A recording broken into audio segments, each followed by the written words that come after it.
I call this meeting of the House Housing Finance and Policy Committee to order. Let it be known that we have quorum. So welcome to committee, everybody. We have a great agenda today. We're going to be hearing from the Minnesota Housing Finance Agency. But before we get into that, I think it'd be good for us to all go through introductions again. So we'll start here and then we'll go to my left and then we'll go into staff after that. So welcome everyone. Chair Representative Spencer Igo. I represent half of the Iron Range. Hand it off to you. Glad to be here. I'm representing Mike Howard. I'm the lead for the Housing Committee for the DFL caucus, representing Richfield and a slice of South Minneapolis. Hello, everybody. Rep. Leash Kozlowski, and I represent Duluth, Minnesota. I was going to say the greatest part of greater Minnesota. Good afternoon, everybody. I'm Representative Matt Norris. I represent the Blaine and Lexington area in the North Metro. Hi, everyone. Esther Agbaje. I represent a district in North Minneapolis and parts of downtown Minneapolis. Hello, this is Representative Hussein, and welcome in District 65A. And this is my second term in being on housing. Good afternoon, Representative Hulda Hiltzley, representing the best district in the whole entire state of Minnesota. Just going to put it out there. Brooklyn Park and Asio. Thank you. Hello, good afternoon. I'm Representative Carrie Rayrauer, representing 35B, eastern half of Coon Rapids and 2 precincts of Andover.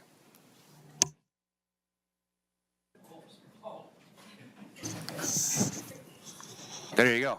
Representative Mecklen, I represent the fine cities of Becker and Big Lake, and Representative Howard failed to mention that he is a fine Becker graduate. Andrew Myers, second term on housing here. I represent 11 cities in the western portion of Hennepin County. Wayne Johnson, 41A, and I think Huda, you mistaken and you forgot to say Cottage Grove, Lake Elmo, didn't you? First term, excited to be on housing. Thank you. I'm Representative Jim Nash. I represent District 48A, which is Central Carver County. This is my 6th term here, second time on housing, and happy to be here. Representative Jeff Dotseth, House Seat 11A, which is actually all of Carleton County, Northern Pines, Southern St. Louis. It's an honor to be back on housing again this year. All right, thank you, members. And we're talking about who's got the best. Remember, I'm from the range, so we can just leave that aside. We'll hand off. We'll go to our committee administrators for staff and work with our staff now. Yeah, hi, my name is Garrick Spenwin. I'm the committee administrator, and I'm looking forward to working with everybody. Betsy Ritzer, committee legislative assistant. I'm Molly Peterson, and I'm House DFL Research.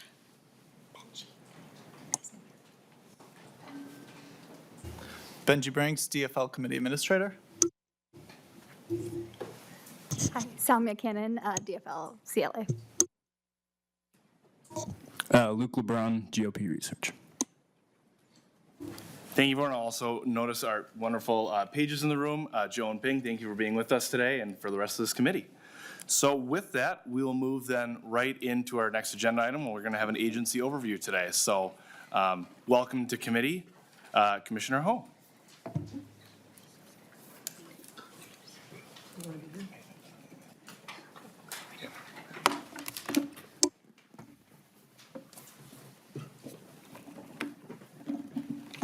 This one is always live, is that right? Yes, no buttons to push.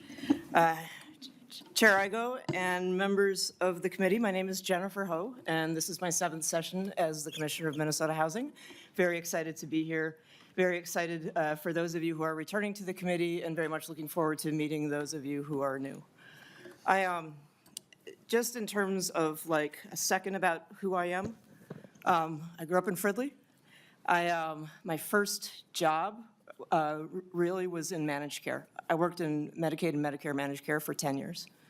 It was in that work that I was brought into the conversation about the health of people experiencing homelessness, and I've worked for the last 25 years in various capacities on trying to solve the problem of homelessness. And that is how I came to become, I guess, the head of the State Housing Finance Agency. I'm here today with Dan Kitzberger, who is my legislative director. As I was telling Representative Johnson, all the hard questions should go to Dan. And Amanda Welliver is behind us here as well. We are the friendly faces that you'll see, and again, reach out about anything.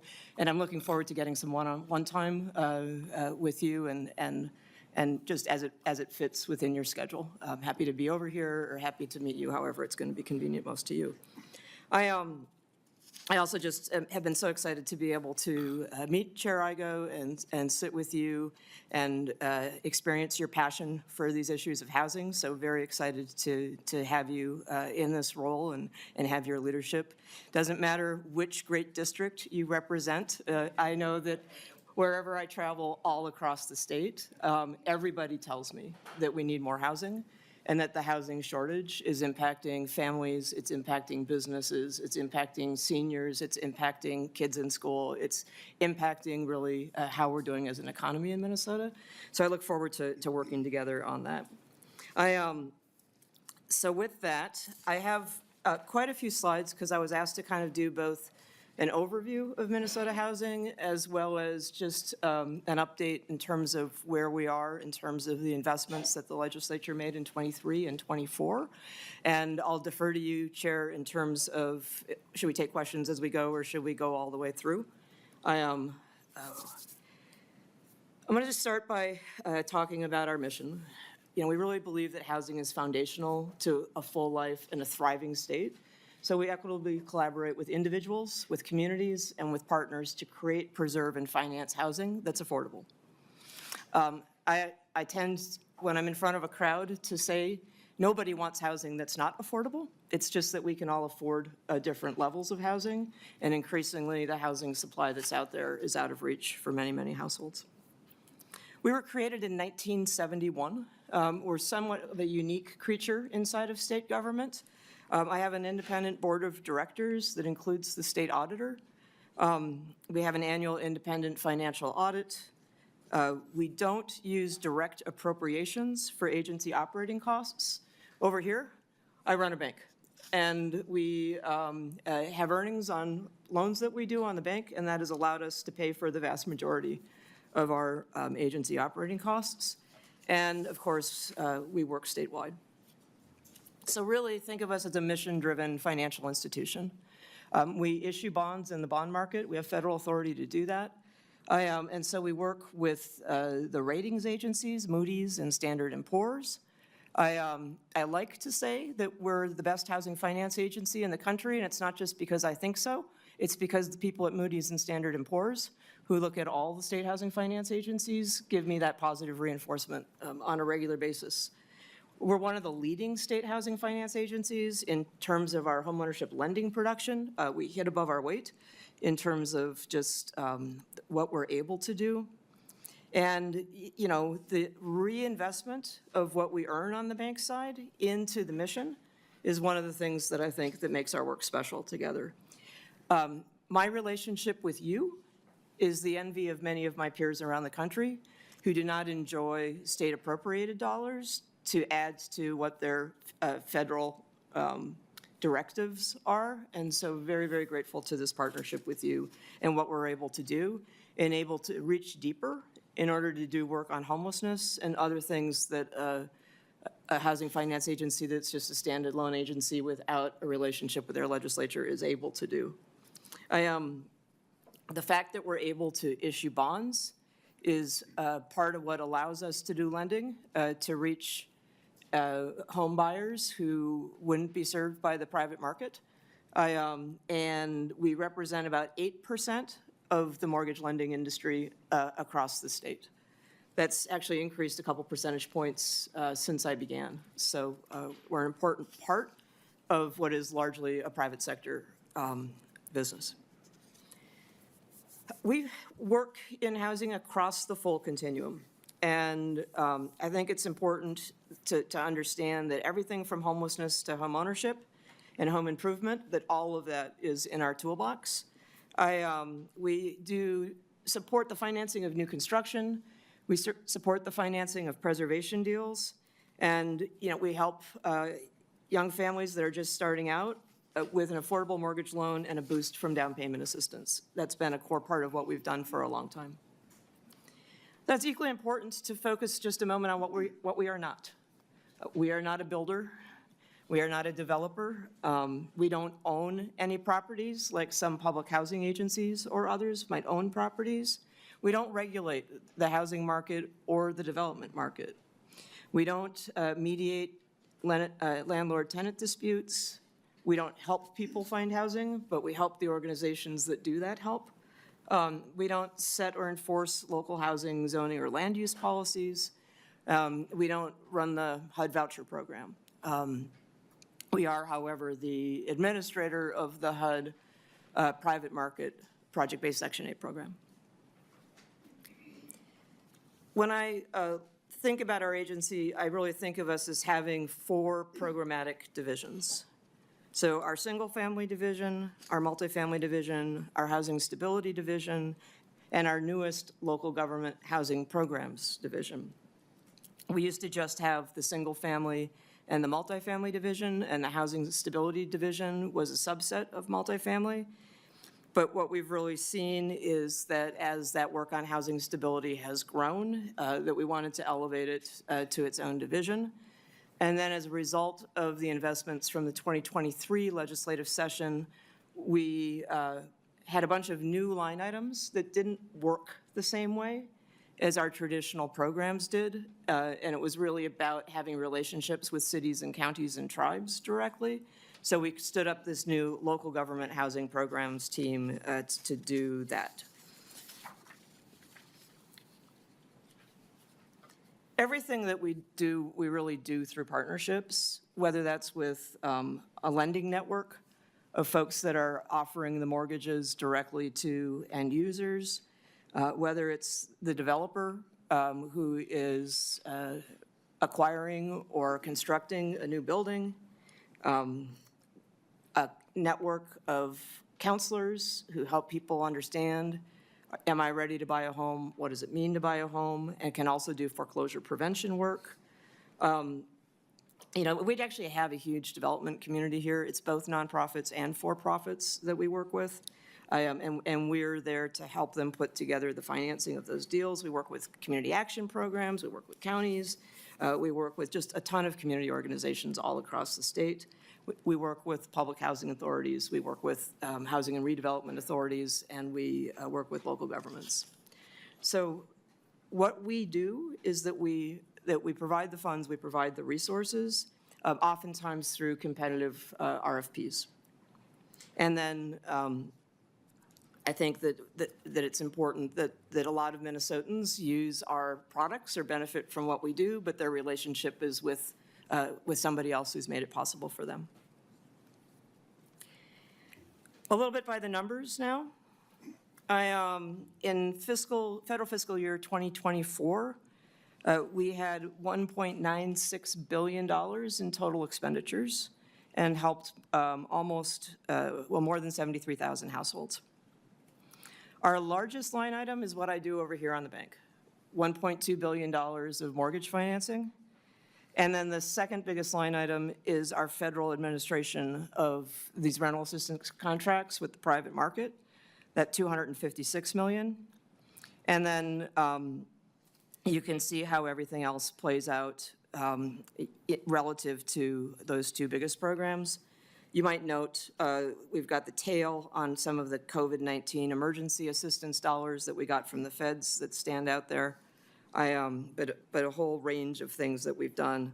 That little category of other at the bottom, just for folks who are curious, that's some disaster recovery work that we do. It's the housing mediation grant program. I know Community Mediation Minnesota's here today. It's technical assistance and capacity building.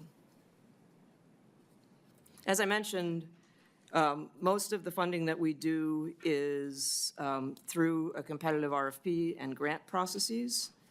You know, oftentimes a developer, say of a senior apartment building, they're going to have to put together what we call a capital stack, a range of funding from different sources in order to make the deal come together. So a lot of times we're a part of funding. I also allocate low-income housing tax credits The federal low-income housing tax credit is actually one of the largest sources of capital for the production and preservation of affordable housing. I think the other thing that's important, because I think we'll probably talk about like funds that are committed, funds that are out the door, because a lot of what we fund is the construction or rehabilitation of buildings. There's the moment at which we decide which projects are going to get funding, but oftentimes a year, maybe even 18 months pass by before that developer has all their financing and is ready to close on financing and put a shovel in the ground. And then once construction starts, they draw funds over the period of construction on that project in different ways. So the way that I think about committed and obligated, we should always make sure that we're using the same sense of the word when we begin talking about that, because we have oftentimes told the developer, you're going to get this money, and but it's still sitting in our bank account, not theirs. And so I just want to make sure that we have the opportunity to walk through that. And then also, I mentioned that we have a board of directors. My staff makes recommendations to the board for which projects we should fund, which loans we should do, which grants we should be making. And so that's another step along the way for us getting funds committed. Just want to give you an idea. This is, you'll see lots of maps from us. We spend a lot of time putting dots on maps to understand where in the state is our funding going. And geographic distribution is really important to us. I can't fund a project that doesn't come in and ask for funding. So there are certain parts of the state where we don't get as many funding. We don't have as many opportunities to put a dot on the map. But it is something that's really important in terms of our paying attention to what we do. So if you take a look at our consolidated request for proposal selections process from 2023, there's a multifamily component, there's a single family component, and there's a manufactured home community component. So in 2023 in total, we selected for $348 million worth of projects. In home ownership, it was the largest ever, nearly $110 million and 1,300 home ownership opportunities. 46% of the projects that we selected served Greater Minnesota. On the rental side, the multifamily side, it was nearly $150 million in state resources, which included housing infrastructure appropriations, I think, in 2023, the Challenge Fund and PARIF, the Preservation of Affordable Rental Investment Fund dollars. 54% of the projects were in Greater Minnesota. Unfortunately, even though it was a year where we had more resources than ever, I am always in a position where I say yes to some projects, but sadly I say more to no. And I always say to folks, it's not that I'm dividing between these projects are good and these projects aren't good. I would love to do the vast majority of them. It's just about the availability of resources. So even in 2023, where we had more resources than ever, we were still saying no to over 2/3 of the applications that came in the door. And then in manufactured housing in 2023, that was by far our largest ever. The agency's only been investing in manufactured home communities. During my tenure, it was newer for us, but we funded 19 communities with $21.5 million. So if you take a look at it all combined, 55% of the funding went into the metro area and 45% of the funding went into Greater Minnesota. And this doesn't cover all of our programs, just the programs that flow through our consolidated RFPs. So in addition, we have the Greater Minnesota Workforce Housing Development Program and other programs that I'll speak about more specifically as I go ahead.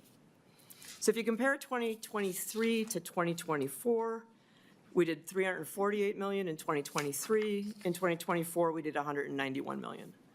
So a lot of the 2020, one of the things that's unique about our process is that my annual funding process starts while you're in session, and grant applications are due after you're finished. So I can actually connect what you decide to invest at the end of session to projects that same calendar year.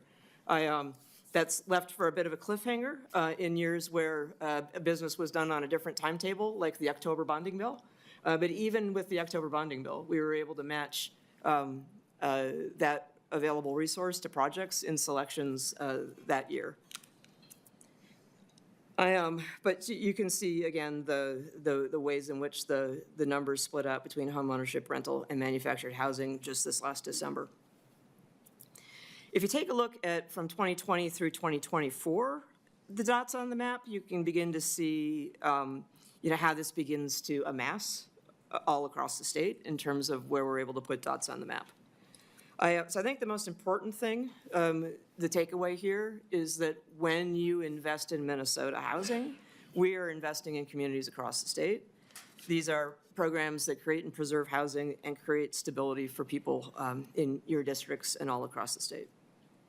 Last year, 48% of the funding went to projects in greater Minnesota, and over the last 3 years, about 47% of competitive dollars went to greater Minnesota. So again, that's something we're very, very mindful of when we make selections. I think that's good for that page. Commissioner? So the chair asked, I was just wondering, I wonder if this was maybe a good break spot for us, see if there's any questions from the committee here on some of this programming before we continue, just break it up a little bit. If there's any questions from members of the committee. All right, you must be doing a really good job. There you go, you can continue. Thank you. I'll take silence as praise, Chair, thank you. So the 2023-2024 funding, I just wanted to kind of give a high-level overview, especially for those of you who are new to the committee. In 2023, the legislature more than doubled the number of programs that Minnesota Housing administers, which I think is really important to note, because new things are harder to do than putting money through existing clockworks. And so there's been a lot of standing up of new that we've been engaged in since the 2023 session. This is a list of, in the first column, the programs that we had going into the 2023 legislative session. Second column were the new programs that were created in the 2023 session, as well as an additional program that was created in the 2024 session. The third column were 2023 legislatively named grantees. And then at the bottom, the legislatively named grantees from 2024. And then just an FYI, other new things that we were doing at the same time in the fourth column. So when you take a look at where are we in terms of moving money out the door or selecting projects through all these programs. Things that have been selections approved or the funds have been dispersed. A great example of that is the Agency First Generation Down Payment Assistance Program. Funded in 23, stood up in 24, closed down in 24. So we're just in kind of a closeout period now in terms of the impact of that. The Greater Minnesota Workforce Housing Program, $39 million, much bigger than it had ever been. We got the first distribution of public housing rehab, some capacity building grants. We're also running the State Housing Tax Credit and Contribution Fund, a first year of operation with that program. We have, and this is just, for example, not meant to be everything. We've recently closed RFPs for the last tranche of family homeless prevention money from those 2 years. Homework Starts with Home. And we actually had a high-rise sprinkler system program that we're going to come to you with in our technical amendments, because we found when we did the RFP that a lot of the applicants, the eligibility criteria around building height and income of people who live there made it so that very few buildings actually were eligible when we did the RFP. So we want to talk more about that later.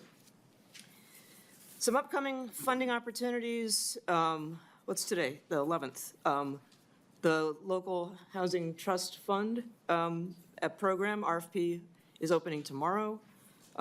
Greater Minnesota Tier 2 cities, we have an intent to apply that's open and an RFP that's coming momentarily.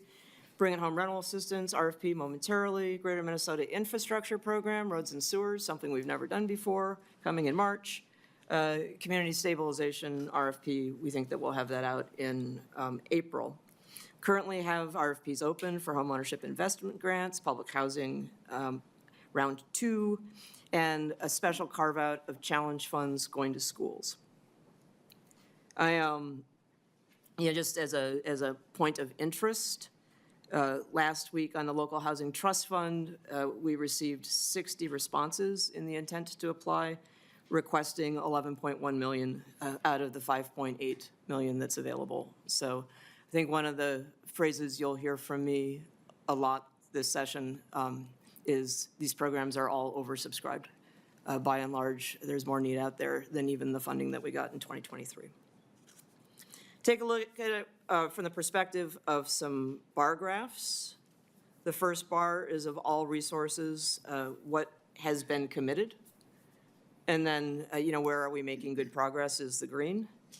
But if you take a look at existing programs versus new programs versus named grantees, it was much easier for us to get funding committed where we had existing programs. It's been slower for us to get things done where we've had new programs.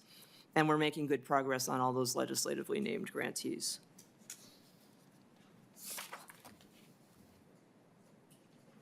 So that's a lot of words and numbers. What I wanted to do is just bring forward for you some of the people that are impacted by these programs.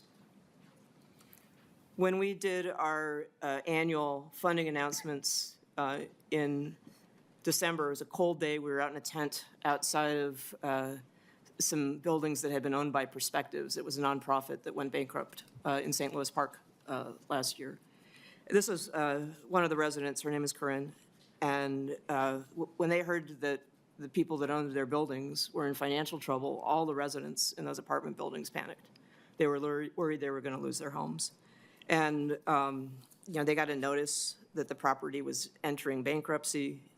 And then kind of at a miraculous speed, not often seen in the housing market, an organization called Trellis was able to step in and purchase those buildings and offer reassurance to the residents that they weren't going to be displaced.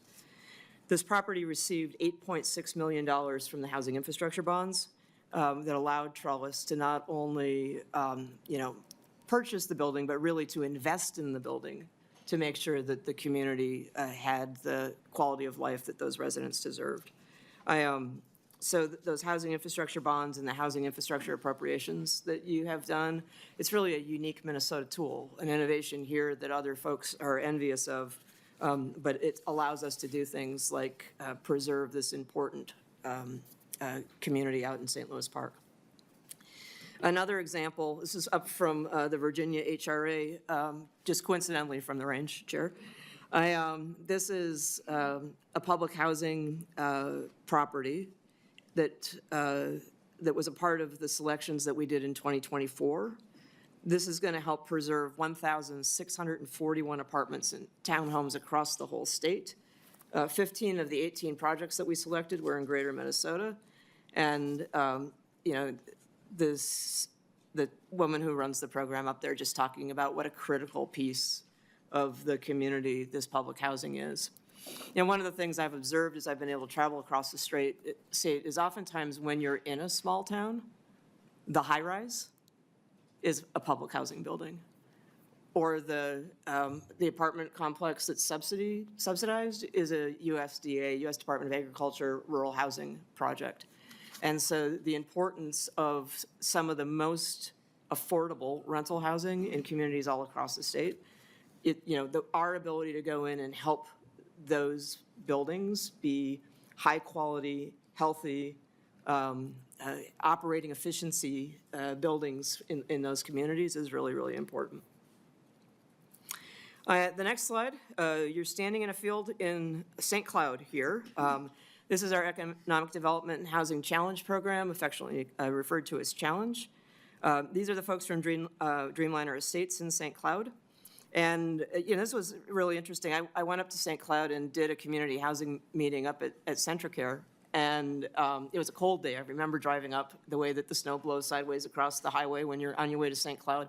And you get into this community room at Centricare, and it was just packed full of people from the region. And it was builders, and it was developers, and it was businesses, and it was elected leaders, and it was hospital folks and community members. But these guys here in the picture, like when it was time for me to go, like, they chased me out into the hallway, and they're like, we want to do this, we want to do this, we want to build housing in our community. And so, you know, it's exciting that they actually, in their first time in, were awarded $3.4 million from the Challenge Program, and they're going to create 16 single-family homes in 2 blocks of 8 up in their community. And obviously, by building, you know, multiple homes at once, they're able to get some labor efficiencies and cost savings by doing that. But they're also putting people to work in their community. So they'll be targeting home buyers with incomes under 80% of area median income. Most of what we do in housing, area median income is the standard that we're using. And for a household of 4 in Sherburne County in 2024, that's $97,800. I mentioned our first generation down payment assistance. This gentleman standing in front of his brand new home is one of the first people to benefit from that program. We distributed $50 million in down payment assistance to support about 1,450 first generation home buyers between last spring and the end of the year. The goal of the first generation down payment assistance was to reach homebuyers of color and help close the homeownership gap that we have. 80% of the homebuyers that took advantage of that program identified as Black, Indigenous, or homebuyers of color. And then parallel to that, there's another program that's being operated by Midwest Minnesota CDC, and that program continues to operate and it is also finding great success in terms of reaching homebuyers of color across the state. Yeah, I think, you know, one of the things that I think, you know, weighs on me every day, and I'm sure you hear it when you're door knocking or working with your constituents, is that this problem of the supply of housing being less than the number of households that we have in the state really has been persistent since the housing crash. During the housing crash, home production really dropped significantly, but the creation of new households in the state didn't go away. So I want to just talk a little bit about the impact of this. The shortage of housing, this is basic supply demand, right? I mean, this is stuff, you know, we learned in high school. When you've got a shortage, it's going to costs go up. In rental housing, it is harder to build new housing, and we're just not building enough. We're seeing that the eviction rates have remained high. Rents are increasing, and really they're outpacing incomes for people at the lowest end of the income spectrum.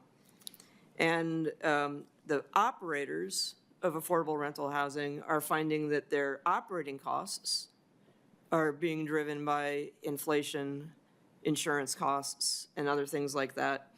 But they've agreed to have a predictable level of rent to keep the units affordable. So their operating expenses have gone up, but there's a limit to the increases that they do on rent. On the single-family side, the home ownership disparities between white households and other households really remains egregious and persistent. It is harder and harder to become a first-time home buyer, and the supply is incredibly low, especially for homes under $300,000. You know, I guess the idea that there's no new federal funding coming, I think, is probably something that we all understand. You know, I think we're also trying to understand where we use federal resources that may also, we may not be able to be guaranteed in the future. You know, when interest rates stayed incredibly low for an extended period of time, I think it created this different set of expectations around homeownership. But now at 7%, I mean, the interest rates are really at what historically had been an average rate. In fact, the folks that worked for my agency 30 years ago remember when interest rates for buying a home were 18%. But I think what we have seen over the course of the last year, when interest rates have resumed kind of a more normal level, is that people still hope that they're going to be able to buy a house at 3.5%. Or somebody who's holding a mortgage at 3.5% who had been thinking about maybe buying something different, don't want to give up the 3.5% mortgage that they have and take on a 7% interest rate. I mean, that makes perfect sense. I think that what we're anticipating people coming to terms with is the fact that we're not going to go back down to 3.5% anytime soon. So if they were waiting for that, it may not happen. And so people's calculus around whether or not they are involved in that, I think could change over time.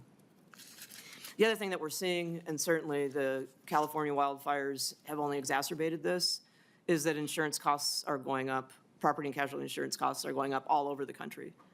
I had a chance to sit with Commissioner Arnold and some of the affordable housing operators during the not legislative session and just talk through the realities of that. And I think it's a combination. The claims are up. We have more damage from hail than we had 10, 15, 20 years ago. And so claims are going up, but the costs are going up. And I think there's also some uneasiness about the cost of materials. One of the things that hindered construction in multifamily apartment buildings during the pandemic was supply chain issues. The building was built, but they were waiting on their appliances. I think people are concerned about the cost of lumber and the cost of steel and gypsum and other things like that. I'm not a builder, so don't ask me to. Dan can answer that. I think the next slide is really, the reason that Minnesota Housing targets our resources towards lower income renters and home buyers. If you take a look at folks who are cost burdened, which means that they pay more than they can afford, more than 30% of their income on housing, as you go down the income level, you see that more and more renters and homeowners are cost burdened by their housing, which means that they don't have the income that they need to pay for other necessities of life. So it puts pressure on everything. And this is another slide that I just found, I guess it gave me pause. I think I didn't quite realize this. But between 2019 and 2022, gross rent increased from $778 to $810. If you're taking a look at the bottom quarter of units in terms of who they serve relative to income. So at the same time that those rents increased 4.1%, the households living in that housing, their incomes decreased from $23,400 to $21,900. So the purchasing power of these lowest income renters is going down as well. Maybe this is another good spot for a pause for questions here. Is there any questions from the committee? Representative Howard. Thanks, Chair. I go. Just a quick comment about those last few slides, especially about the housing shortage. And I just really want to underscore for us this slide here. I really think this slide here should guide a lot of our work in our housing committee this year. The reality is, whether we're talking to our renters or someone trying to afford a single family home, it costs too much. I think all of us understand that from the conversations we've had with our constituents, and that more and more folks feel like they're priced out of the kind of home that they want. And at the core of that is the reality we don't have enough homes. And so both from a policy perspective and from a public investment perspective, I really think this should really center our work this session on a bipartisan basis. Being Representative Howard, next will be Representative Nash. Thank you, Mr. Chair. Commissioner, good to see you. Thanks for being here. I wanted to talk about the last slide, and we've had this conversation before, and last year, 2 years ago, it all blurs together, there was a huge amount of money spent on housing. But I don't believe that the huge amount of money is available again, but even that did not necessarily change the supply of houses to the level that it needs to. What are some other things that you view as a possibility to create some relief for the creation of new homes, for the building of new homes? Commissioner Howell. Chair and Representative Nash, thanks for the question. First of all, just to remind you, this is a pig in a python, right? I mean, we've got money that's moving through the system, but not all of the units that are being produced with the 2023 investments are online yet. So we haven't seen the full benefit realized in markets around some of the things that we've invested in. So start there. And then the second thing is that I think we always knew, even when we made the big investments in 2023, that this wasn't something that was going to be solved with a one-year, one-time investment. This is something that we're going to have to work our way at over a decade until we get balance in a healthy market between supply and demand.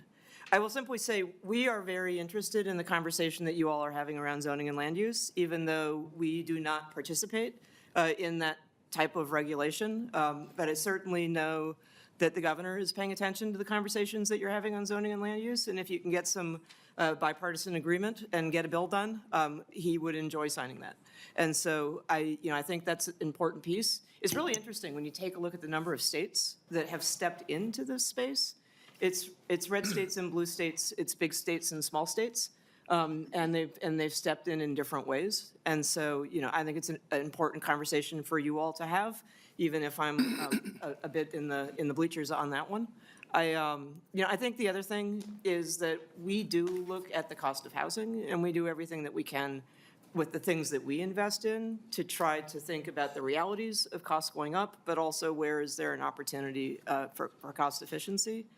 And we're looking at that all the time. But it costs more to build a home today. That's, what drives that is like 100 different things.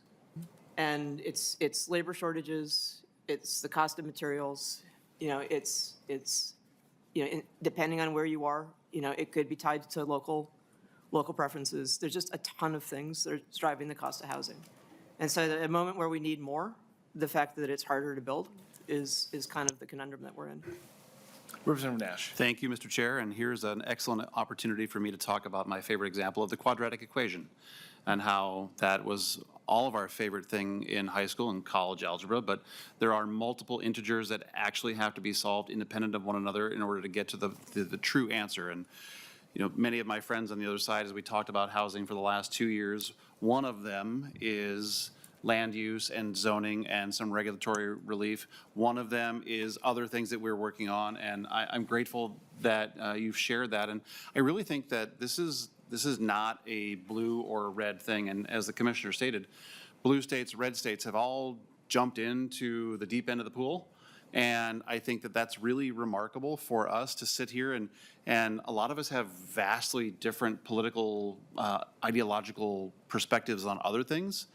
Representative Kozlowski and I maybe agree on, 10, 12 things, but this is one of them. And I think that that's a really good opportunity for us to say, now is a time for us to come together and say, you know what, I'm going to, because 2 years ago, we stuck our neck out for each other on a big bill, and I think that moved the needle a little bit. I think that we're looking at it in a more digestible piece so that we don't have the pig in a python. I think Representative Rayrauer started laughing at the pig in the python a little bit. I saw her write that down. I'm going to use that later.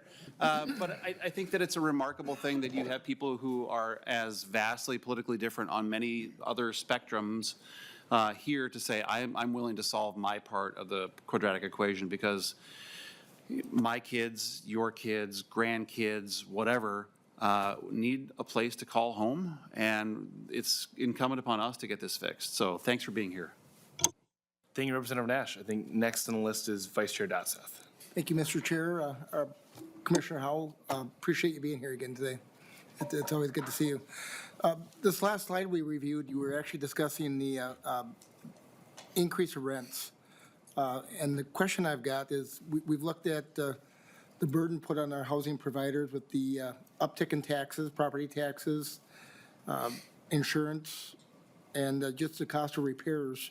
What viable options do we have out there to help maybe take some of that pressure off of the housing providers as we move forward as well? Commissioner. Chair and Vice Chair, thanks for the question. A couple things, and one is that we made some investments in 2023 and 2024 together that have helped with some of those pressures. In 2023, we did the Stable Housing Organizational Relief Program, which was available to organizations that had rental portfolios of a certain size in order just to provide some relief for, with a lot of flexibility in terms of how it was used. I know those funds were deeply, deeply, deeply, deeply needed by the organizations that got them, and there's a great sense that they really had a high impact in helping them weather this piece.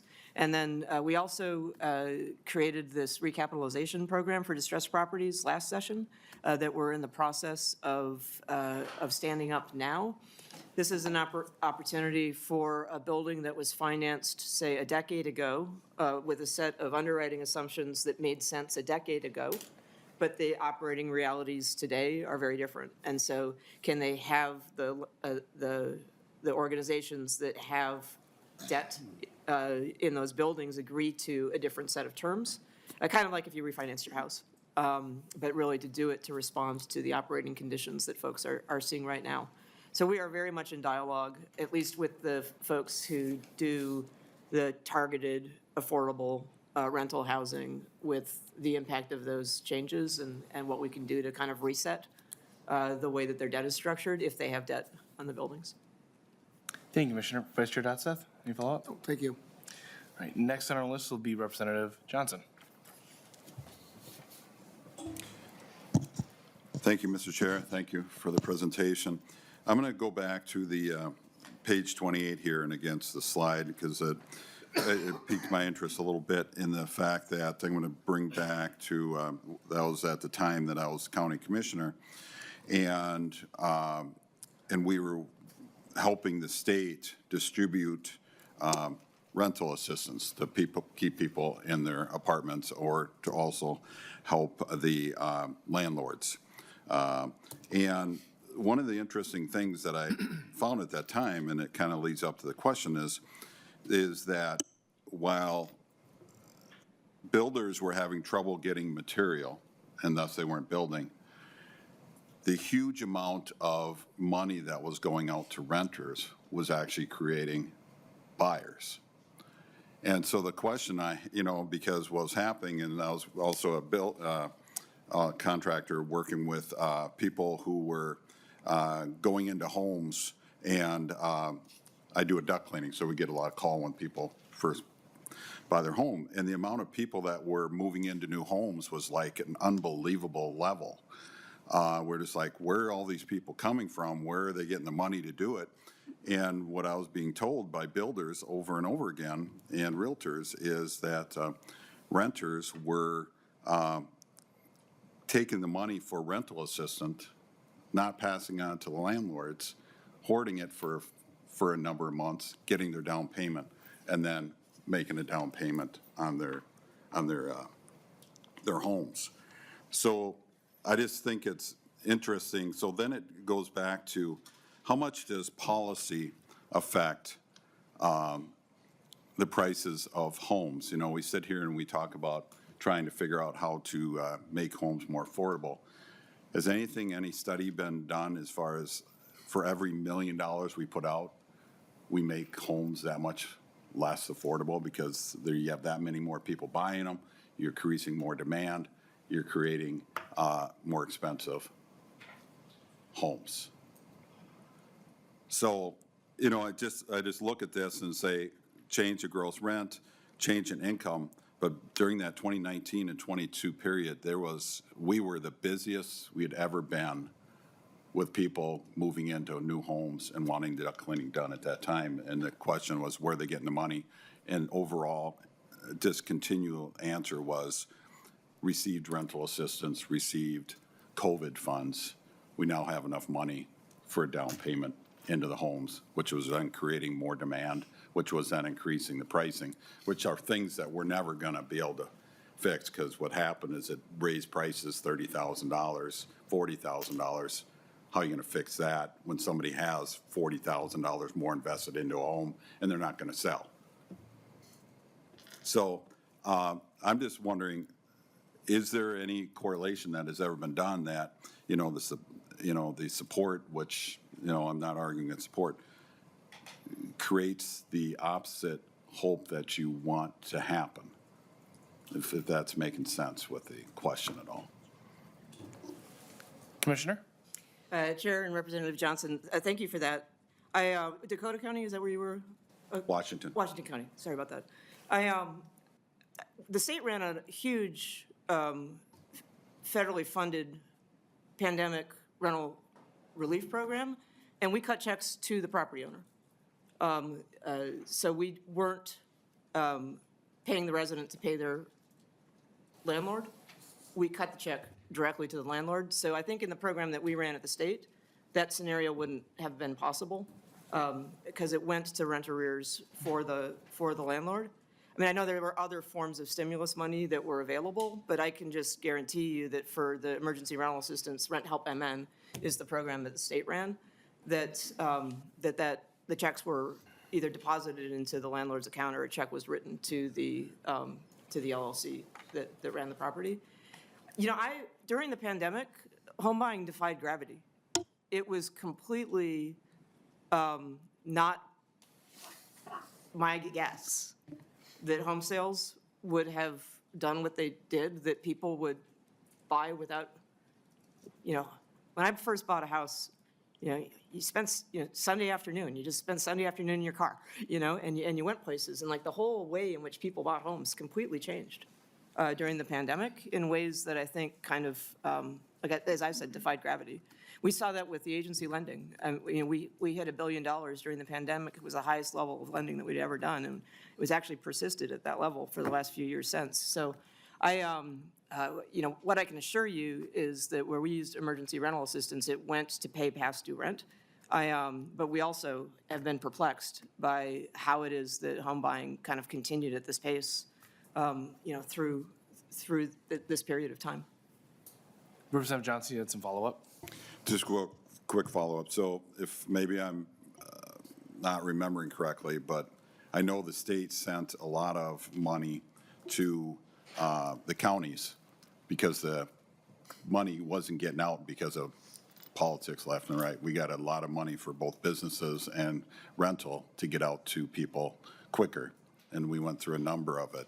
And so we had a rental program that was actually funded from the state. Maybe I'm misremembering it, but I remember it was a big deal at the time because we spent it and we actually came back for more at that time. But so you're saying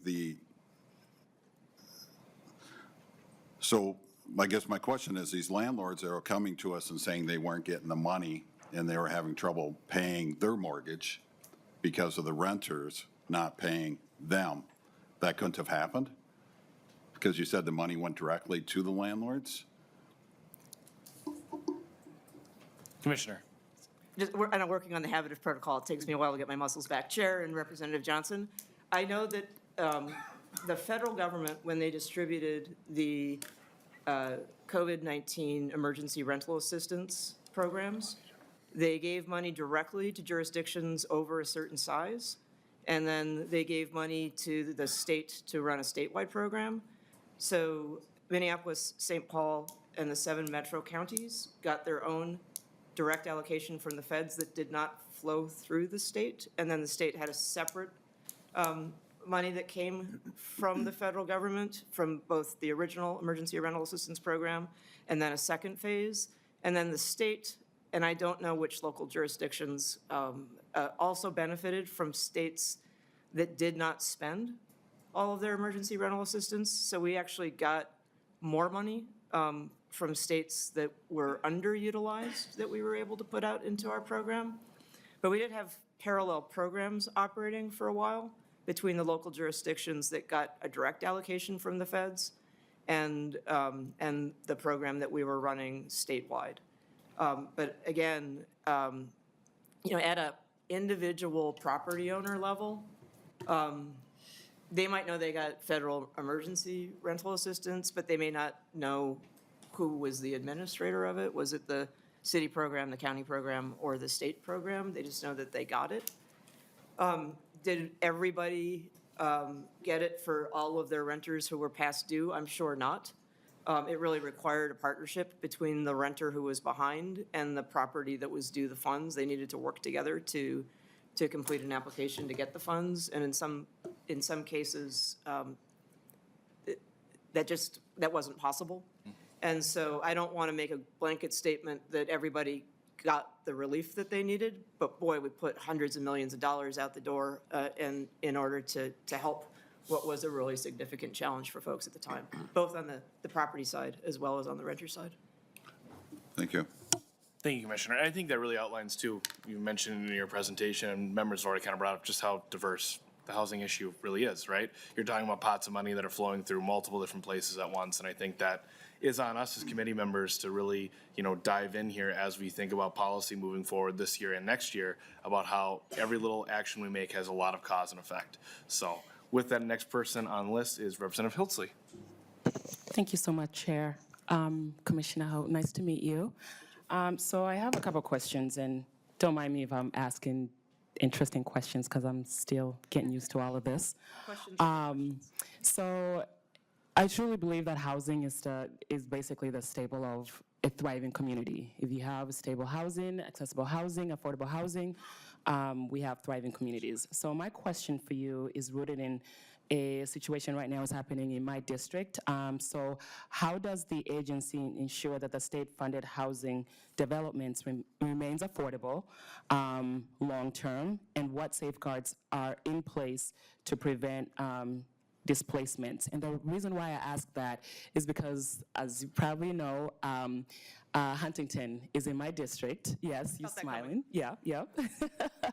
And so I know that, obviously that was a part of your 2023 legislative grant. And obviously there's conversations around it being sold. And I'm concerned about, obviously, the 800 plus family units that are in that development. So. Commissioner. Here I go, Representative Hiltzley, nice to meet you too. And I've had the opportunity to know a great deal about Huntington Place. For folks that don't know, this is one of the largest complexes of what they call naturally occurring affordable housing, which is a phrase I find to be very odd. But what it means is that it's rental housing that is below market rent. Yeah. And it doesn't have some type of government subsidy, that it agreed to at that rent level. And it was a property that was owned by Dominium and bought by Aon several years ago. And it's had a lot of challenges for multiple reasons. In 2023, the legislature invested in a community stabilization program at the agency, which was really targeted towards how do we keep this so-called naturally occurring affordable housing affordable. And it included a legislatively named grantee for Huntington Place for Aon to kind of help it immediately with its financing. I think as the ownership and financing of the building is restructured, I think the question is whether or not any terms of any of the funding will include land use restrictions that perpetuate the affordability over time. It is a new space for us to be working in the space of stuff that isn't otherwise rent controlled or government. When I use the word rent control, I mean that you agreed to a formula around rents in exchange for the flavor of money that you got from the state and federal or local government to be able to build or acquire the housing. So I think what you'll find with most of what we do, it either has low-income housing tax credits, it's got some other federal form of funding, it's got some state form of funding, and the quid pro quo to get that funding is to agree to tie rents to some level of affordability, usually tied to area median income. Targeted rents that would be affordable to somebody who makes 60% of area median income, rents targeted to people who make 50% of area median income. But this space in the middle where you have unsubsidized, unregulated private market housing that's below market rent, I think this is a new experiment for us to figure out if we make investments in the preservation of that housing, how do those investments keep the housing affordable? And I think that's just going to be an ongoing conversation. Huntington is probably on the leading edge because it is the largest NOAA acquisition and because, therefore, it has been the greatest one to challenge in terms of thinking about how do we organize the financing in such a way that is viable going forward. Okay. Thank you, Commissioner. Representative? Yeah. If that's okay, Chair. Yes, Can absolutely. I ask a couple? Yeah. So in line with that, do you by any chance have a role, does the agency have a role in addressing the backlog of repairs in some of this units, in some of these developments? Because again, the reason why I ask that, that's what I get all the time. Like, we have been sitting here waiting for, repairs to be made. Does your agency have a role to play in that at all? Commissioner. Chair, Representative, it depends. And it really is around when we invest the money that the legislature intended for naturally occurring affordable housing, what is the, who gets it? It's not enough money to solve all the housing needs. But the legislatively named grant that went to Huntington Place, I mean, it was a small part of solving a big challenge.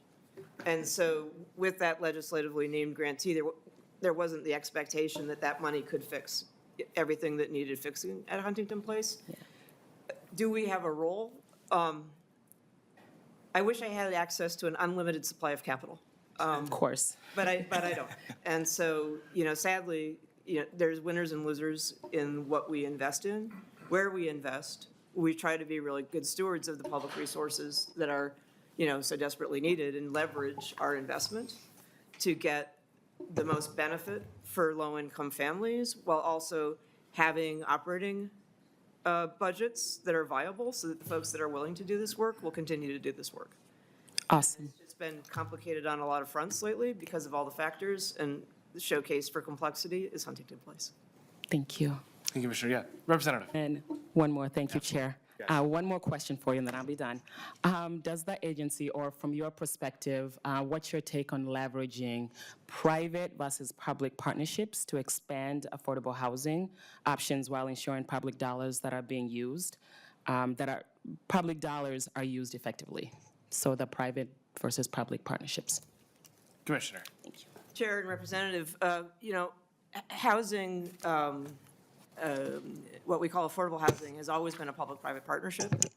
There's some purely public housing that public housing authorities largely operate, and there's a ton. The vast majority of our housing market is purely private market, but like the low-income housing tax credit, for example, the largest source of federal capital for the financing of housing is completely a public-private partnership. You've got private investors that are creating the capital stream for a private developer to be able to create units. And then it's kind of got a government-regulated overlay for the public benefit. To me, housing is the best space to really talk about leveraging private investments in order to get the best public benefit that we can in the ecosystem. Another place that happens is over here with the bank. I mean, we're working in the bond market to issue bonds, so we're getting private investors who are buying bonds that allow us to finance first-time homebuyer mortgages. So it's a great public-private partnership in order to create more pathways to homeownership for first-time homebuyers. Thank you, Commissioner. Any more follow-up, Representative Hildsley? All right, awesome, absolutely. Next on the list will be Representative Norris. Thanks, Chair Igo, and good to see you, Commissioner. Looking back at that slide that kind of highlighted some of the challenges in terms of getting funding out for those new programs that were approved during the last biennium, just thinking about the things that are within my purview, the funding for schools to build affordable housing after some early hangups, we were able to figure out a pretty innovative solution. So, appreciate the ingenuity on that one. Some of the other things kind of in my portfolio around manufactured housing, it's been a little bit slower, more challenges. And so I guess, trying to reflect on that, what are some things that we as a legislature can do to, help get these programs up and running more quickly so we can get the money out into the hands of the people who can deploy it more quickly? One of the answers to that obviously would be, just give us less work to do. But, I think when we've seen from the presentation today, there's so many needs, such a varied set of needs that, there's going to be a need for new programs. So going back to our pig and a python analogy, how do we, rather than shrinking the size of the pig, what can we do to speed up the digestive process to move that pig through the python more quickly? Well, before a bigger python might be needed, but we'll go to Commissioner. Chair, I go, Representative Norris. Now I've got jaws in my head. We're going to need a bigger python. I say this with deep respect for what we were doing in 2023. And I think Representative Howard will have my back on this. But the agency was pretty consistent all through 2023 that where you put money into existing programs, we'll be able to get it out faster.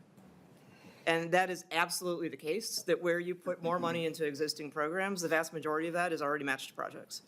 So it's where we were doing something that we had to do from scratch, or with like the Greater Minnesota housing infrastructure dollars, where we were being asked to do something we had never done before. We always came in with housing financing after somebody else had worried about the roads and sewers, right? And then we were given a program to do roads and sewers, and we said, please give that to DEED. And DEED said, please give that to Minnesota Housing. And so we got a program to do roads and sewers with a team of people that have never done roads and sewers before. You know, the work that you led for schools to be eligible for challenge, that was actually putting it into an existing program, which is great, but it was with eligible recipients who we hadn't never worked with before. And so we were able to match in the last round of single family some dollars out for a couple school districts, but we carved out a little bit of money to do something just for school districts because the school districts weren't like our typical developer, so our process was complex for them. And so we're trying to figure out how to meet your intention with the eligibility to be able to make it easier for the schools that are doing this job training and home building work to be able to get access to that type of money. So I would say that our processes, by and large, for our core programs are built for speed. The fact that I don't wait until you're done with session before I issue my annual RFP. Instead, we just have our proposals due in July when we know how session has resolved itself. And that means that by December, I'm already making selections in our largest programs. You know, and like I said, even when there was the anomaly of the October bonding bill surprise, we were able to take what got done in October and match it to projects in December. So in many ways, our existing programs are built for speed. The complexity was in column 2 and column 3, where everything required building something from scratch. To build something from scratch, I need people. I need conversations with the stakeholders to make sure that we're translating the legislation and the intent. I need to write a program guide. I need to issue an RFP. I need to run a competitive process and make selections. I couldn't materialize people all at once. I mean, procurement and hiring are probably the 2 hardest processes of state government. So if you can find a way to make procurement and hiring easier, but it seems like in some ways, procurement has gotten harder because of the desire to make sure that we are checking a lot of boxes before we decide where money goes. So procurement has gotten harder, not easier, in terms of that process. And I've added a lot of new staff. When I started, I think we had around 250 staff. We now have about over 300 staff. But, you know, I've had some staff positions that we have posted, and we just couldn't find a qualified person who applied for the job, so we reposted. And then I made an offer to somebody who got a better offer to go work for a private developer somewhere. So then I reposted. You know, I mean, it's just some of this process is just what I'd say I've worked in the private sector. I've run a nonprofit. I've worked for United Healthcare. And, you know, at United Healthcare, we saw talent. We just hired them. We built the bench. We literally used that phrase. Oh, that person's great. Let's build the bench. I played basketball. I love that phrase. Everybody wants a strong bench. In government, we don't build the bench. And so, you know, finding people that want to work at a state salary, I feel like we pay well, but I don't pay as well as a private developer. In many instances, I don't pay as well as a city or a county. I don't pay as well as a bank. So a lot of the people who work for my agency can get a higher paying job in the private sector. And good for them, you know, if they do. And hopefully they'll bring all the knowledge that they learned working in government, to that, and kind of a deep understanding of the importance of the role that we play. But 2023, the number of new programs and the number of legislatively named grantees, that was not built for speed. And they're all good programs. We didn't approve a single thing that wasn't good. But it's just hard to do that much new all at once. And honestly, in the grand scheme of how I felt in June of 2023 and what we've actually gotten done, to this point in time, I feel like we've, moved 3/4 of a mountain, which is pretty extraordinary. I think we're right around 72% of the funding from 2023 has been matched to a project, if not spent. Representative Norris, any follow-up? Thank you, Chair. And thank you, Commissioner. That actually was a really helpful answer. I guess one question or a narrower set of new programs were things that were pass-through, where we were, MHFA was essentially a pass-through entity to get the money to other entities. So you're not having to necessarily hire new people, not necessarily having to do a lot of different procurement. Are there things we can do to speed up those pass-through programs or grants in the future? Commissioner. Chair and Representative Norris, pass-through isn't as easy as it sounds, because we still have an oversight obligation. So oftentimes on a pass-through program, I still need to hire staff. I don't need to write a program guide, and I don't need to do a competitive RFP if it's a legislatively named grantee. That does save a lot of time. But my obligation to have oversight of the funds being spent correctly and having oversight of that continues for the life of the grant. And the life of the grant can be as long as 5 years. So let's say it takes a year for the person who got the money to stand up the program, takes 5 years to run the program, and then we're going to have to, close out the program. A pass-through could require 7 years of a staff person's time. Maybe it's a staff person who's helping monitor 4 of those programs. But just the fact that they're named doesn't mean we just write the check and thank you for your service. There's a whole piece of oversight that comes with that extends over a long period of time. Thank you. And we have one more question from Representative Rehauer. Thank you, Chair, and thank you, Commissioner. I think will be a short question for you. So I was on the Coon Rapids City Council the last 4 years, and my county, Anoka County, came and presented to us about the rising cost of housing. And they really talked about, for them, the biggest reason was a shortage that we currently have of 100,000 units of housing in the state. They also talked about the county and city level. But at the state level, would you agree that one of the biggest reasons that the cost of housing is so high, understanding it's complex and there's many factors, is that we don't have enough supply to keep up with the demand, and there is a shortage of units in the state? Chair and Representative Rehauer, did I say that right? Rehauer, thank you. Supply is the #1 issue, and yes, estimates vary, but somewhere between 60 and 100,000 units just shortage. But separate from that is just units then that are affordable to households that make least, and that is where the shortage is the greatest.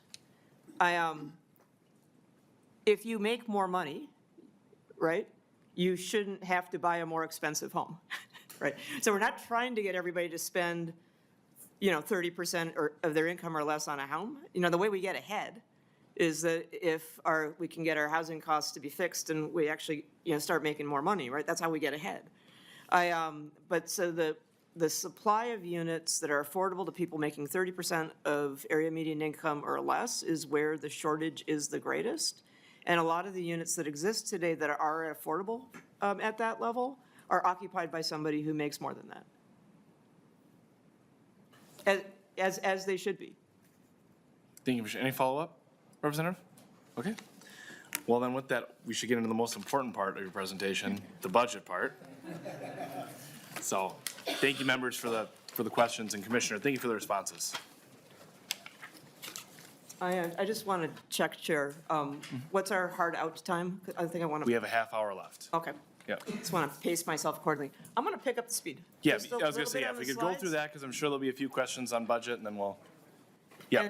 And if folks want to slow me down, tap the brakes, okay?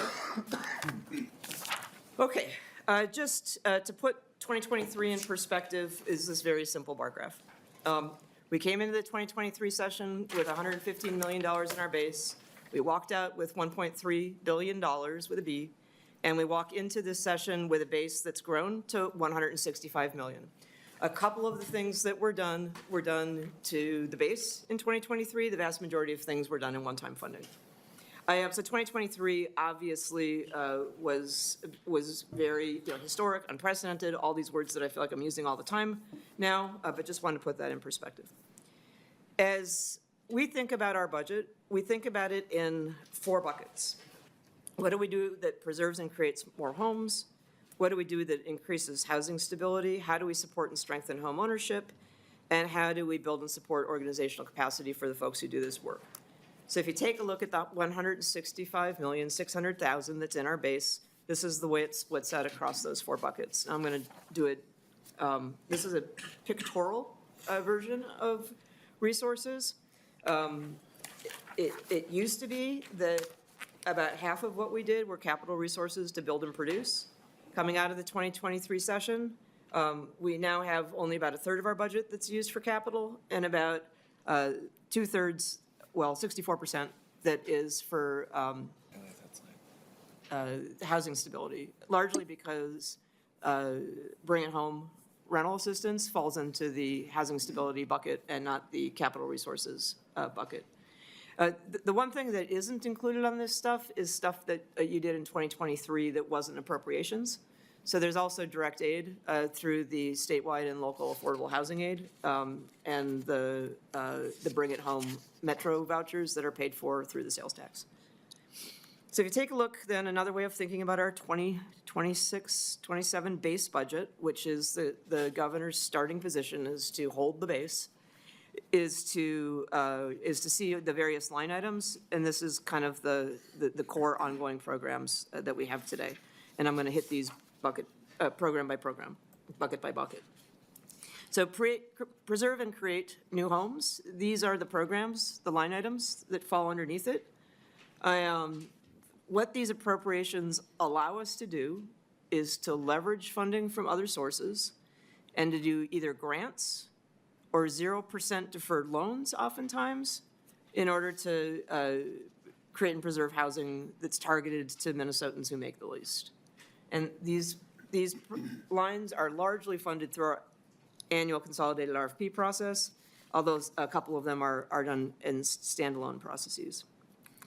Challenge is really kind of the workhorse of our programs. One of the things that I love about Challenge is that it allows us to work with for-profit and nonprofit developers and local units of government. It's got flexibility for communities to identify what their housing needs are. It can be used for both rental and home ownership, and it's highly leveraged.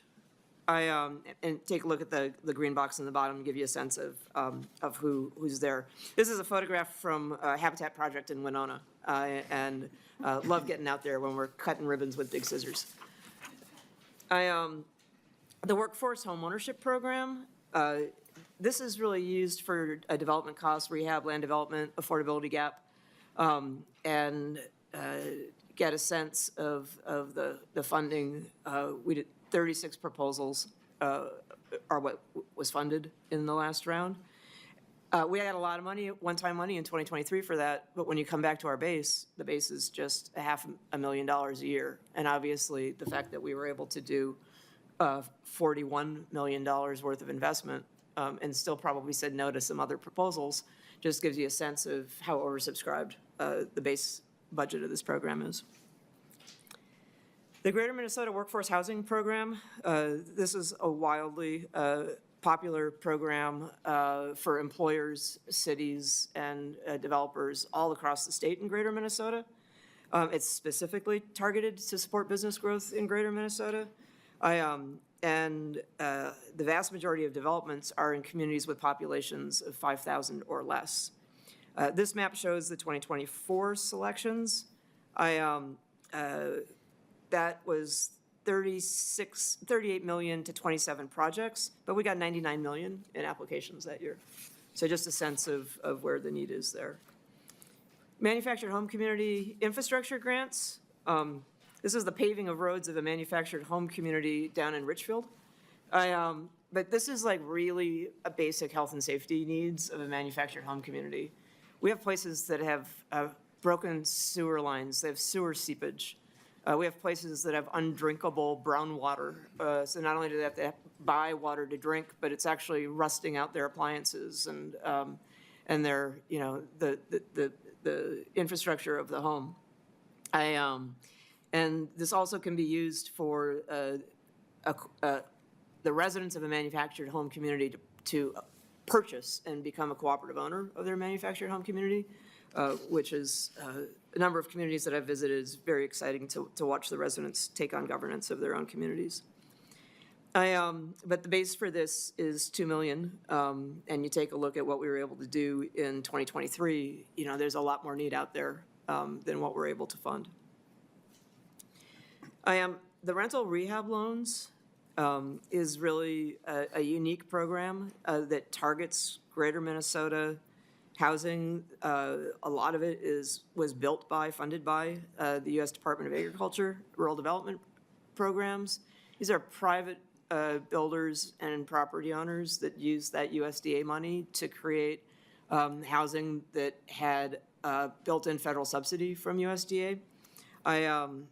There are over 9,000 of these units, and about 2,000 of them have a mortgage with USDA that's set to mature in the next 10 years. And we really don't want to lose that housing to the private market, and we really don't want to lose that access to federal rental assistance that keeps it affordable. I recently had the opportunity to go celebrate Southwest Minnesota Housing Partnership did an acquisition of 10 of these rural housing projects from a private developer who was retiring. So he had done this over the course of his work career, but he was ready to sell. And he could have sold to the private market, but he opted to sell to a nonprofit in order to keep these properties in 10 different communities affordable to their residents. The PARIF program, this is the Preservation Fund. This is another way that we keep federally rent-assisted properties from HUD and from USDA affordable in communities. You get a sense of the extremely low income of the households who live in these types of properties. The single-family rehab loan programs, this is a 0% loan to make up to $37,500 of home improvements in owner-occupied housing. So how do we help, for example, an aging senior stay in their home? How is it that we help a low-income family replace the roof? These are opportunities to do some really important health, safety, accessibility, and energy-efficient investments at terms that a household can afford. Next bucket, what we call the housing stability bucket. These are the line items that are in the bucket, and I'll go through each of them in turn. Bring It Home is the campaign that created the new line item for rental assistance in the state. And so we are working very closely with the organizations that today administer HUD housing choice vouchers to figure out how do we stand up a lookalike or a modified version of that funded through state resources. You know, only 1 in 4 households who is income eligible for a HUD housing choice voucher actually gets one. So it's, I think it's one of the few federally means-tested programs where if you're eligible, you don't get it necessarily. So what the Bring It Home rental assistance vouchers are going to do is to increase access for up to 5,000 renting households. It's really up to the local housing authority to make the decision about whether they're going to project-base that rental assistance or have somebody carry it as a voucher into the private market. What the legislature said is we want it to be targeted to renters at or below 50% of area median income. with a priority for folks that are at 30% of area median income, and you asked that it be targeted to households with children. I think the thing that's been complicated about building this is that the whole housing choice voucher system is operated on an IT system that's connected to HUD. And so how do we figure out how to have a parallel way to get money out and collect the information that's needed to make sure that it's serving the folks that we intended? The Family Homeless Prevention and Assistance Program was really designed to help keep families from becoming homeless, or if families become homeless, to try to get them back into housing as quickly as possible. There have been huge infusions into the Family Homeless Prevention and Assistance Program over the last couple of years, complemented by the large investments that were made with the federal COVID emergency rental assistance programs. So when we come back to the base of 20 million, this is actually a pretty big cliff for Minnesotans and for the providers who operate these programs.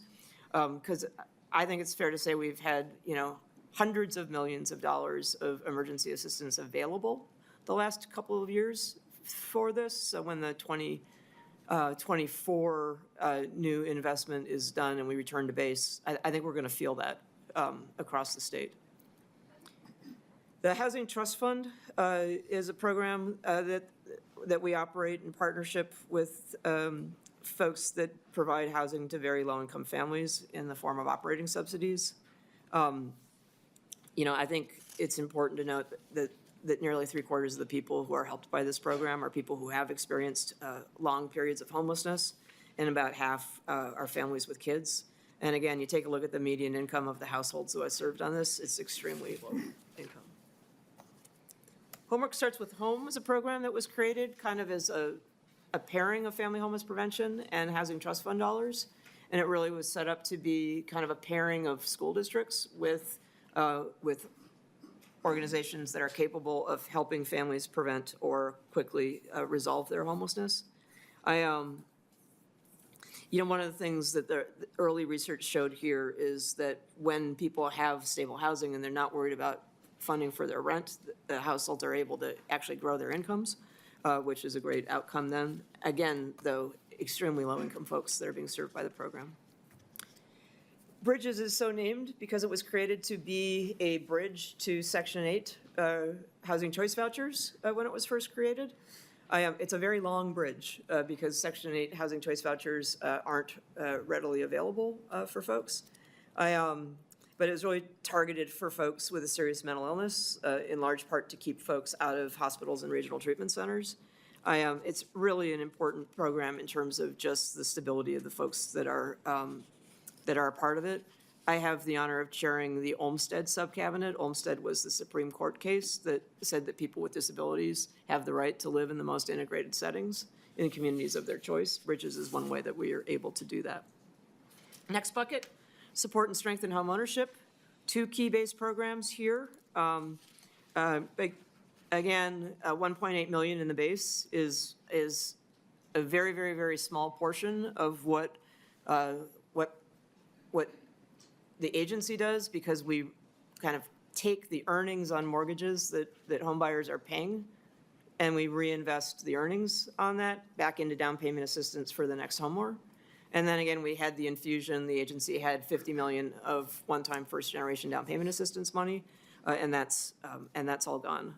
So, down payment assistance is an area of great need and great success. And again, an area where when the 2023 investments are gone, what happens after that?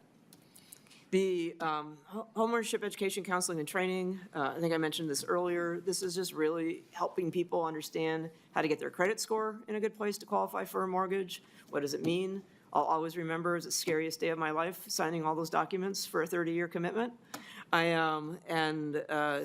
So help people kind of get ready for that, especially if they're folks that didn't grow up in a house where their parents owned a home. It can be kind of a mysterious process. And so that's a small but important investment.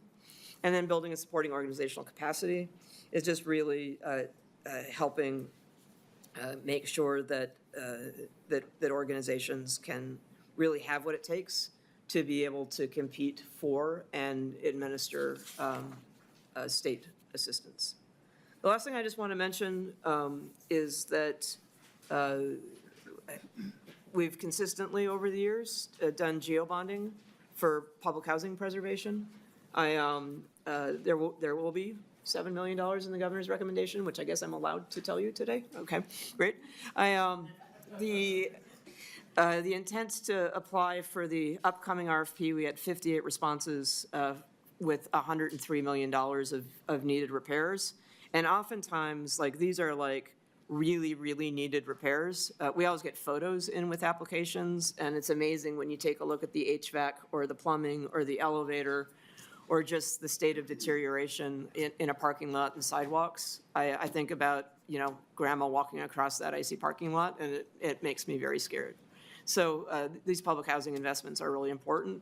The federal government built these, but they didn't keep up on their commitment to maintain them.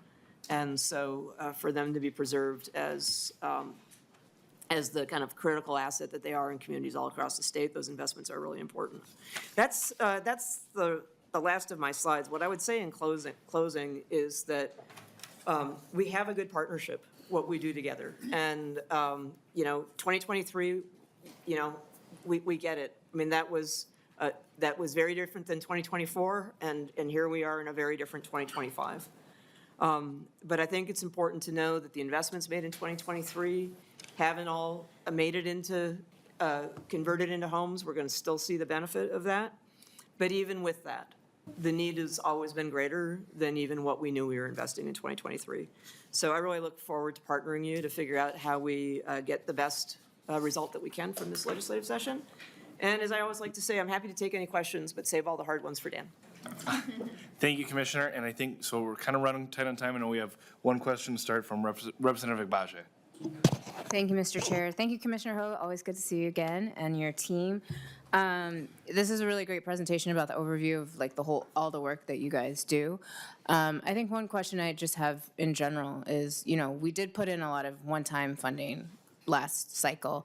And it's kind of jarring to see that we started at like around 115 million, went up to over $1 billion, and then are now back down at 165 million when we have very clearly stated that the need is there. And so I guess my question kind of to you guys is kind of thinking about how concerned are we that we're just not going to be able to meet this need? And then what are the ways that we can start to think creatively, particularly with the programs that will still be coming online, but also with any type of dollars that we might be able to find or squeeze out or something, just how to think creatively about where to best ensure that people can have a good outcome for their housing.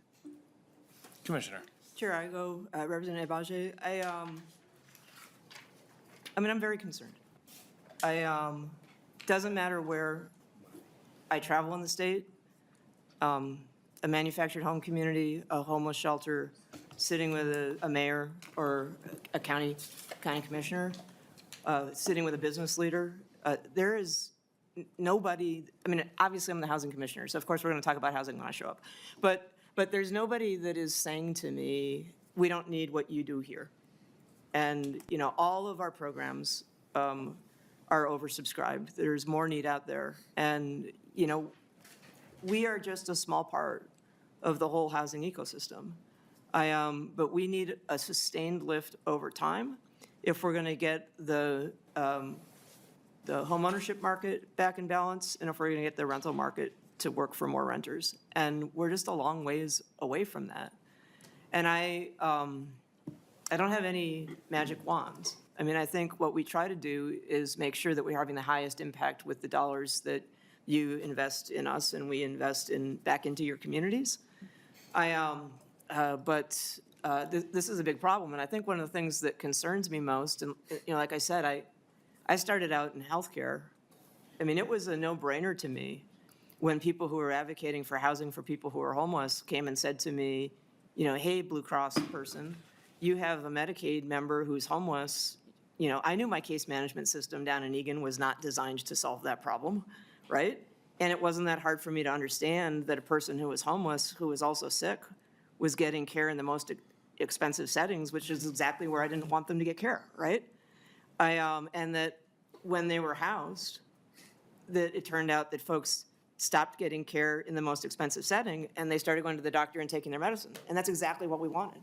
You know, we know a family that's highly mobile is creating school mobility, and that's not good if a kid starts and ends the school year in a different school district every year. You know, we know that this is, I got employers in greater Minnesota saying, you know, I want to expand our capacity, but I can't get workers, you know, because they can't find a place to live within a reasonable driving distance from the job. And so I guess the concern I have, and I think we saw this with inflation over the last stretch of time. I mean, housing costs were a big driver of what was causing inflation. And so, you know, we have a supply problem, and because we have a supply problem, we have a price problem. But that price problem is really a people problem. And I mean, one of my observations is it used to be somebody else's problem, but it's increasingly something that touches all of our lives. Whether it's a 20-something that, like, I thought you'd be gone by now, whether it's seniors who feel like they don't have an affordable option to get out of their house. You know, it's just, it's becoming an everyone, everywhere problem as opposed to a problem over there for some people. And that's not just here. I mean, I had an opportunity to sit with Congressman Emmer out in Washington, D.C. to talk about the upcoming tax bill debate, because a lot of our federal resources are tied to what the fate of the tax bill, our ability to issue private activity bonds in a tax-exempt way, our ability to do the low-income housing tax credits. And so, and that private activity bond almost disappeared in the tax debate 8 years ago. And so I asked the congressman, you know, what's different as we walk into the conversation today than 8 years ago? And he said, well, 8 years ago, housing wasn't a top priority for most congresspeople, but today it is. And so, you know, I think it's just become an everyone, everywhere problem as opposed to some people over there problem. You know, I hope we get some help in the tax bill, but I'm not holding my breath because we saw what they did 8 years ago, where kind of in the final, I think 26 days or something of the debate, the private activity bond option just disappeared. And like, you know, I wasn't in this role at the time, but you know, I'm sure Commissioner Tinger thought, and others fought like heck to get it back in there. I mean, that's a huge part of the tools that we have to be able to do the work that we're doing. So I'm concerned that we've got a problem that we don't have a solution to, even though we know what to do. Mm-hmm. It's just about funding it at a scale that allows us to persist in order to close the shortage problem and therefore fix the price problem for people over time. Yeah. Thank you, Commissioner. Any follow-up, Representative? And we're kind of getting short on time, and I got a few more people to get to. Okay, great. Well, thank you, Mr. Chair. I just want to say to the Commissioner, I appreciate you saying that. I think that concern is something that we all take seriously here. And so I'm hopeful that as we continue our efforts and our work together over the next, you know, this next session, that we can continue to make housing a number one priority, because I think it's the basis for everyone. So thank you again, Commissioner. Thank you, Chair. Next on the list is Representative Hussain. Thank you, Chair. Good to see you, Commissioner, and thanks for putting this wonderful presentation together. We've seen a lot of things that you have been targeting, and we do have, when it comes to housing in the state of Minnesota, as we all know, we have a housing crisis, and we did phenomenal work, and we put a lot of funding for the last 2 years. And this year, we might not have the funding that we are targeted. What would you think, one thing that, as a committee, that we could work together to target, to address, to help you, and help for our state of Minnesota?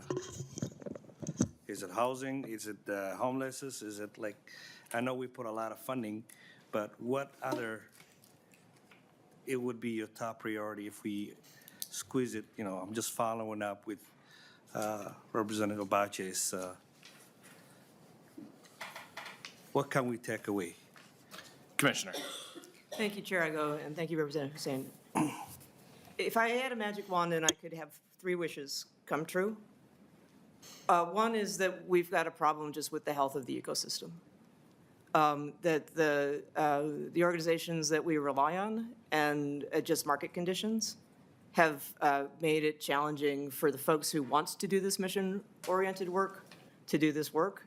And frankly, you know, there's some strains on the agency as well, just because of the market conditions that are out there. So wish number 1, invest in the health of the ecosystem.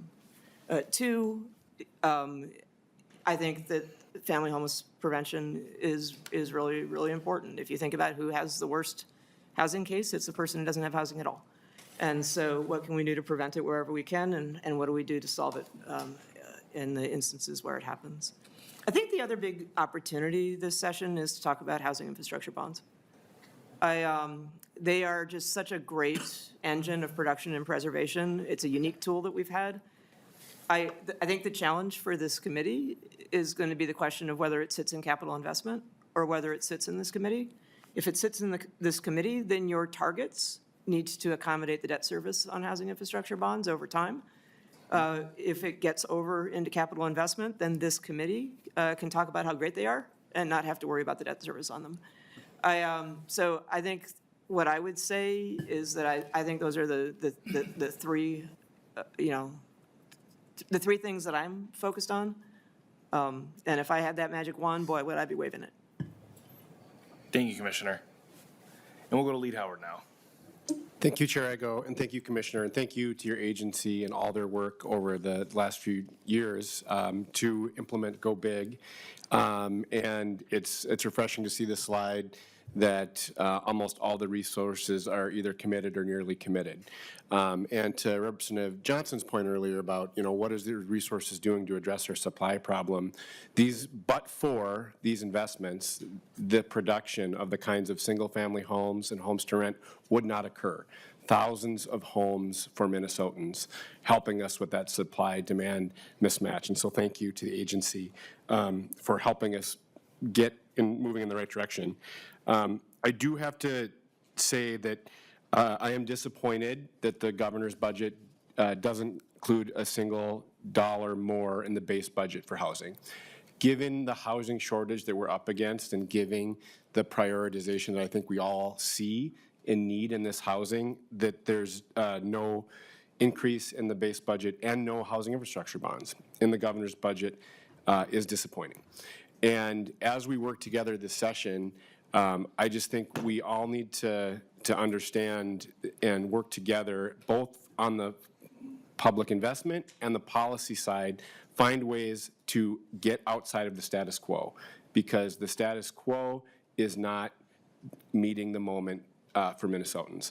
And on the budget, for members that have been in housing, you've heard this analogy before and you'll probably roll your eyes, but for the benefit of new members, if our general fund house budget was a jug of water, we spend less than a tablespoon on housing, less than 0.25%. And so when you look at how critical housing is to everything in our lives, to spend 0.25% on our state budget isn't meeting the moment. And I think part of why we're in this mess that we're in. And so this is a challenge to the governor. It's a challenge to all of us, that we need to find ways to break free from the status quo this session to meet the moment that's facing Minnesotans. Thank you. Thank you. Well, and thank you, Commissioner, and your team for being here today for this great presentation and vibrant discussion from our members. So just thank you again for being here. Thanks for having me. All right, just closing agenda items. You'll be getting an overview of the rules sent out. Lead Howard and I discussed them, so those will be coming into your inboxes here shortly. And I think per this conversation we had today, I think there's been a lot of conversations about things we need to do. I challenge this committee to start diving into those things, but also with the realization that money is going to be hard, and I think we can all accept that. But we also need to know we can make money out of policy changes. And by finding ways to do policy, we can actually unleash capital in this state. So let's challenge ourselves to be looking into that, and let's bring some good bills to this committee and do a good thing. So with that, we are adjourned.